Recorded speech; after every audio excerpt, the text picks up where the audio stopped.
আসসালামু আলাইকুম। আপনার যদি ইমার্জেন্সিভাবে পাসপোর্ট সাইজ ছবি দরকার হয়, তখন আপনি সেখানে কি করতে হবে? তো আপনার হাতে থাকা স্মার্টফোনটি দ্বারা আপনি চাইলে একটা পাসপোর্ট সাইজ ছবি নিজে, নিজে ক্রিয়েট করতে পারেন। সেজন্য আপনাকে ১ম এ চলে যেতে হবে Google Chrome এ। Google Chrome এ চলে যাওয়ার পর আপনাকে cutout.pro এই ওয়েবসাইটে আসতে হবে। এই ওয়েবসাইটে আসার পরে আমরা একটু স্ক্রল করে নিচে যাব। নিচে যাওয়ার পর আমাদের এখানে একটা অপশন থাকবে এই যে পাসপোর্ট ফটো মেকার। আমরা এখানে ক্লিক দিব। এখানে ক্লিক দেওয়ার পরে আমাদের একটা ছবি, যে ছবিটা আমরা পাসপোর্ট সাইজ করতে চাচ্ছি, ওই ছবিটা আপলোড করব। এখন আমি এই ছবিটা আপলোড করব।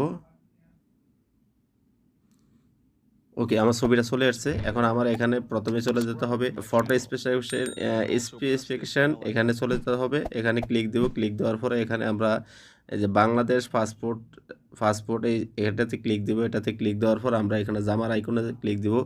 জামার আইকনে ক্লিক দিলে আমরা ড্রেসটা চেঞ্জ করব। আমরা এই ব্লেজারটাই চুজ করলাম।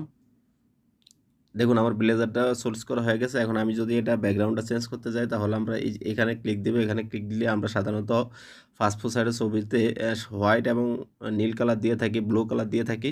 তো আমি যেটা ইচ্ছা আমি সেটা দিলাম। তো আমি এই ব্লু কালারটা দিয়ে এখানে ডান করে দিলাম। ডান করে দিয়ে দেখেন আমার পাসপোর্ট সাইজ ছবি হয়ে গেছে। আমি এখানে ডাউনলোড এইচডিতে ক্লিক দিব।